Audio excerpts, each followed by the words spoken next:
Why would Ryan have to do this? Well, you see, Ryan had a bigger problem, and his problem stems from what happened between his wife, Blake Lively, and a guy named Justin Baldoni. Blake Lively might have just done herself in this battle with Justin Baldoni. Although she didn't do it intentionally, it was something she said long before she ever worked with Justin Baldoni. But there's something she said that has now resurfaced, and it is right on the nose as far as what the issues are in her battle with Justin Baldoni. The shock of it was felt far beyond the usual confines of sports fans. Ryan Reynolds, who until recently was known as a beloved co-owner of the Wrexham Football Club, has been officially removed from his ownership position. The news came swiftly and with an intensity no one saw coming. What made it even more astonishing was the stated reason behind this drastic action: fallout from a string of falsehoods tied to his wife, Blake Lively. How did matters escalate from a charming, offbeat Hollywood meets soccer fairy tale to one of the most talked about upheavals in global sports entertainment? Insiders are scrambling for answers. Public sentiment is all over the map, and while Wrexham supporters grapple with the sudden departure of a co-owner they had grown fond of, the larger world looks on, trying to unravel the bizarre set of circumstances that led to such a dramatic outcome. From the moment Ryan Reynolds first joined forces with Rob McElhenney to purchase Wrexham, fans greeted them with a mixture of amazement and hope. To many, it seemed like a quirky Hollywood dream come true. Two comedic actors investing in a historic Welsh football club, promising to lift it to new heights. Stories about Ryan's hands-on approach, how he would attend games, interact warmly with local fans, and tweet out supportive messages helped shape an image of an owner who was not only financially invested but emotionally connected. It was a refreshing change from the all-too-common scenario of distant investors who rarely set foot in the club's home ground. For more than a year, supporters embraced this new era, crediting Ryan and Rob for injecting optimism and resources into a team that had long struggled to make its way back into higher competitive tiers. Simultaneously, Ryan's personal life with Blake Lively was a fascination for pop culture fans. The couple's witty social media banter, interviews brimming with laughter, and collective star power made them a charismatic duo. People delighted in the notion that these two celebrities had found a measure of normalcy in each other's company. Yet beneath that polished exterior, unanticipated tensions were simmering. According to multiple accounts from individuals close to them, Blake's involvement in a separate project, an adaptation of the novel It Ends With Us, directed by and co-written with Justin Baldoni, was the catalyst for the troubles that would later spill over into Ryan's professional undertakings at Wrexham. At first, the It Ends With Us adaptation seemed like the perfect vehicle for Blake. Rumors suggested she was excited to dive into a character-driven story, one that had garnered significant buzz in literary circles. With Justin Baldoni's track record of heartfelt storytelling, fans expected a smooth, collaborative environment. But soon, word began filtering out that something was amiss. Friction on the set, rumors of constant rewrites, and suggestions that Blake felt overshadowed by Justin's creative control gave rise to drama. Although Hollywood is no stranger to behind-the-scenes hurdles, the sudden intensity of these rumors was surprising. Initially, reports pinned the responsibility on Justin, implying that he was overly strict, perhaps trying to sideline Blake. Some observers leaped to Blake's defense, recalling how female leads could be sidelined in an industry historically dominated by certain power dynamics. Yet, it was not long before contradictory information appeared. Extended text logs from the production circulated among select industry insiders, suggesting that Blake might have been shaping a self-serving narrative. Among these revelations were messages in which she hinted she could ask Ryan to intervene, leveraging his connections and public platform to sway public perception in her favor. Well, that is also accurate and a weirdly high prize as well. Yeah, it was just one of those. It felt like a live-action Pixar movie. It was something that, I wanted to do something where nobody was being stabbed in the face. Yes, there was almost no blood at all. I think I got a little paper cut on the movie, that was about it. And something that my kids can watch. But also, as a parent, too, you want the parents to get punched right in the heart as well. Though the specifics were cryptic, They strongly implied that Ryan's star power could pressure certain stakeholders and media outlets to highlight negative angles regarding Justin. In essence, she seemed to be counting on Ryan's popularity to stir up the kind of sympathy that would paint her as the aggrieved party while also casting others in an unfavorable light. For a time, these revelations stayed within a fairly limited circle. But once the rumors grew, they reached Rob McElhenney. The comedic actor, who had established a genuine friendship with Ryan through their shared Wrexham ownership, found himself receiving conflicting accounts. On one side, stories about Justin Baldoni's frustration at being mischaracterized. On the other, Blake's claim that she was simply standing up for herself. Rob was reluctant to become entangled in a personal dispute that, at first glance, did not concern him directly. Meanwhile, Ryan had apparently tried to stay neutral, continuing to post cheerful updates about Wrexham and praising the community that had welcomed him so wholeheartedly. However, cracks began showing when additional controversies from Blake's set spilled onto social media. Fans noticed a shift in Ryan's normally jovial tone. Some speculated that the stress from Blake's challenges was affecting him. Then the real tremor started when a few of Wrexham's board members got hold of documents indicating that Ryan might be using his co-ownership role to assist Blake in ways that were not entirely aligned with the club's best interests. The precise nature of these actions remained vague at first, but the mere suggestion that Ryan could be mixing personal drama with the operational responsibilities of Wrexham ownership rattled loyal supporters. Early statements from the board offered little detail other than acknowledging ongoing discussions about Ryan's stake in the club. This alone was enough to alarm fans. Social media erupted. Some insisted that even if Ryan had made a mistake, the value he brought to Wrexham was too great to cast aside. Others wanted clarity, feeling uneasy about the swirling speculation.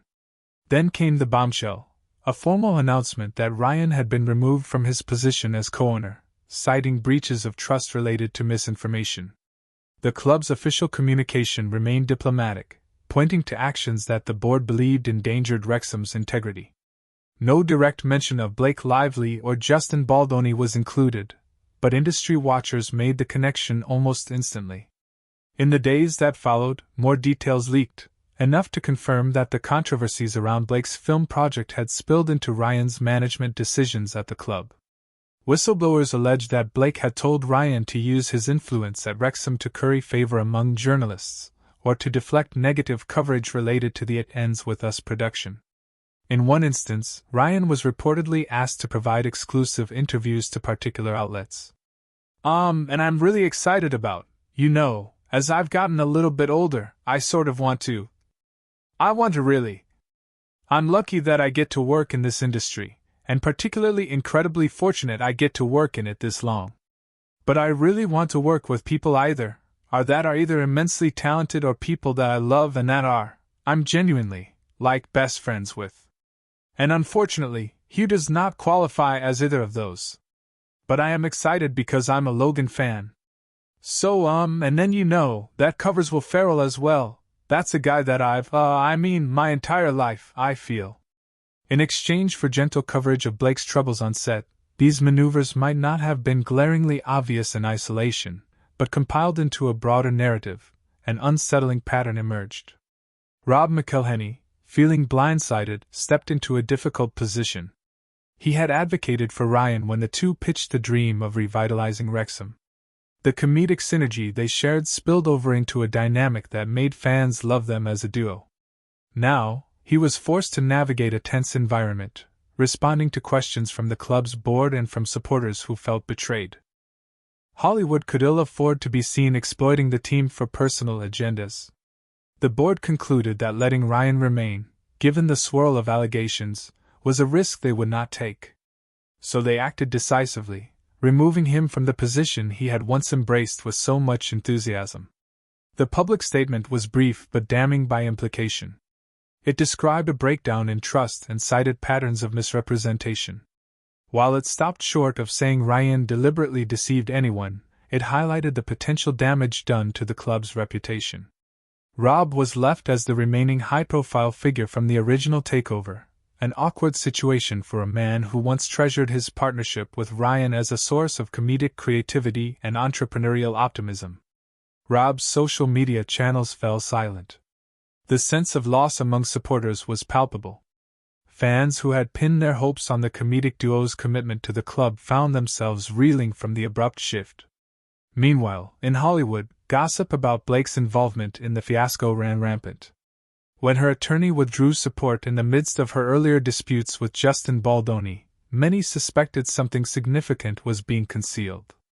Those suspicions intensified when accounts surfaced of text messages in which she apparently referenced controlling how the press reported on her difficulties. Some claimed Blake saw Ryan's ownership of the team as a strategic asset. If she could harness the popularity around the quirky soccer project to overshadow criticisms of her film Meltdown, she might emerge with minimal reputational harm. Precisely how much Ryan consented to this approach became a topic of heated debate. Did he knowingly combine Wrexham's marketing channels with an effort to shape coverage? Or did he find himself caught up in a dynamic he had little chance to untangle? For fans of the club, it was a rude awakening.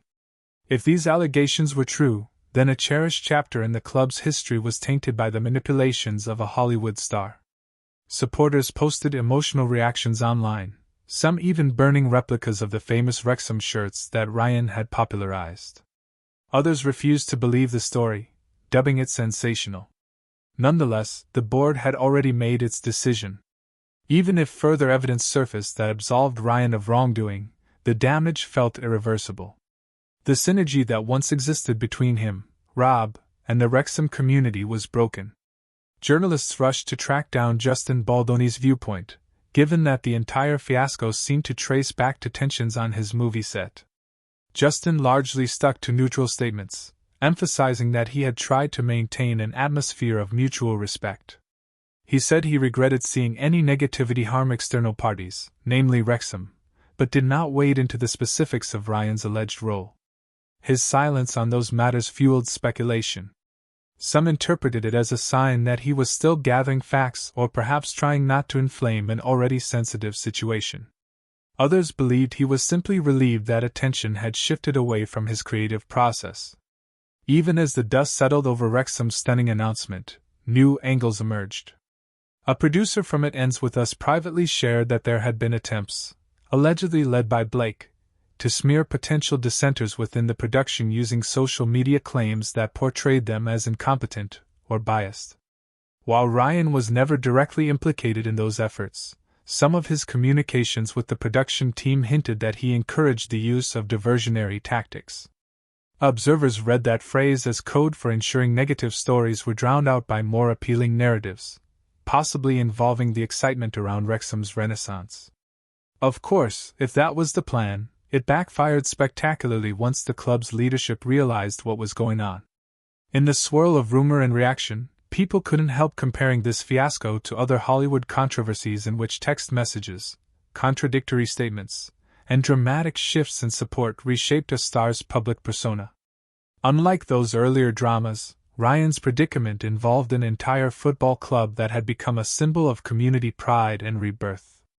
Wrexham had gained new fans worldwide, thanks in large part to the comedic stylings and genuine enthusiasm Ryan and Rob brought to their ownership. Now, with half of that duo gone under suspicious circumstances, some wondered whether the renewed global interest in the team could endure. Would Rob manage to rally local support and keep the positive energy going, or would the heartbreak overshadow the momentum they had built? As if to underscore the gravity of the situation, the club's official statement was followed by an extraordinary members' meeting. Season ticket holders and local supporters demanded clarity, forming a line outside the stadium to voice their concerns. While the exact content of the meeting remained confidential, sources reported that the board addressed a litany of questions about how such a fiasco could have brewed behind the scenes. Did no one see the signals that Ryan's personal life was bleeding into club affairs? How could the leadership group ensure no further vulnerabilities existed? The board answered as directly as it could, emphasizing that they had taken immediate action the moment they suspected a breach of trust. They expressed regret for any confusion among supporters, yet they stood by their decision to remove Ryan. Meanwhile, Ryan took to social media for what some felt was a half-hearted explanation. He insisted that his love for Wrexham was genuine, and that any confusion arose from overzealous attempts to protect his wife. Though he apologized if anyone felt misled, he didn't address the specifics, particularly the insinuation that he had orchestrated press coverage as a favor to Blake. Nor did he mention the text logs that had so thoroughly undermined her credibility. Critics pounced on his vague wording, suggesting he was skirting accountability.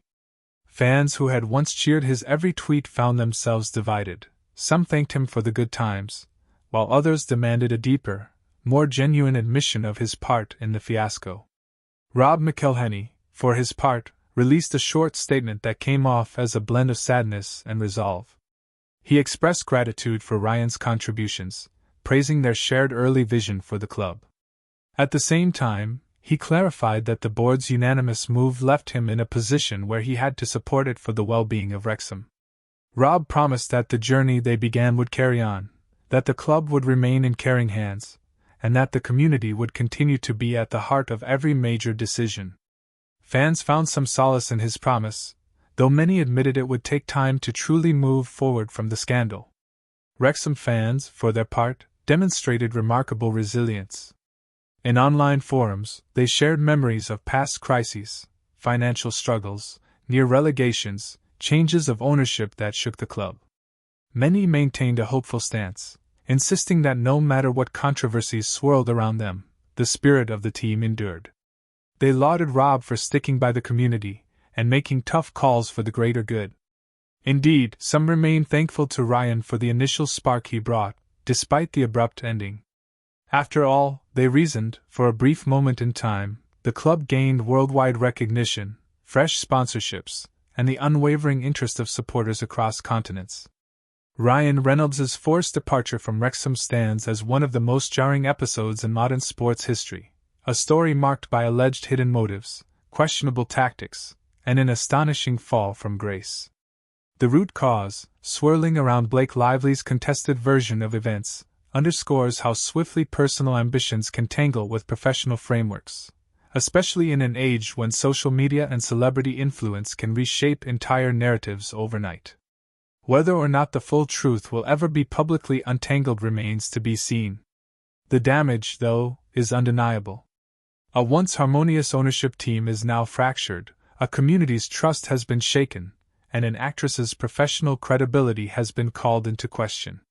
In the coming months, the conversations will likely shift away from the turmoil and back toward the football pitch, where the club must focus on performance and strategy. Yet, the memory of this controversy will linger, both as a piece of Wrexham lore and as an emblematic example of what can happen when Hollywood meets small-town passion and private agendas clash with communal dreams. If there is a silver lining, perhaps it lies in the determination of the Wrexham community to band together, weathering the disappointment and emerging stronger for it. As for Ryan and Blake, their next moves will be intensely scrutinized, for sincerity or opportunism, and filtered through the lens of a scandal that none of their fans ever saw coming.